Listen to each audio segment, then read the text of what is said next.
Assam Dhubri area, Assam Dhubri area Meghalaya যাওয়ার পথে। আমরা এখন আছি বাসে।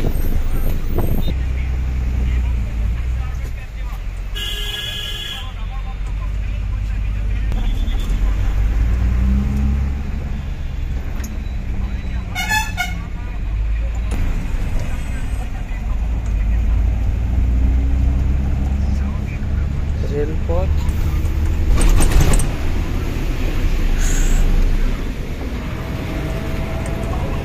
কত সুন্দর এরিয়া, জলপথ, পাশেই রাস্তা, সড়ক পথ, তার পাশেই রেলপথ। কত সুন্দর একটা পজিশন রাস্তা। এটা আসাম ধুবড়ি এরিয়া,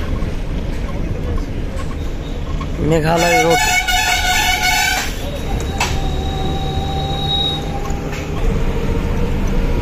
আমরা আছি এখন বাসেতে। দেখতে পেলেন ওদিকে জলপথ, আমরা এখন আছি রাস্তার উপরে বাসেতে।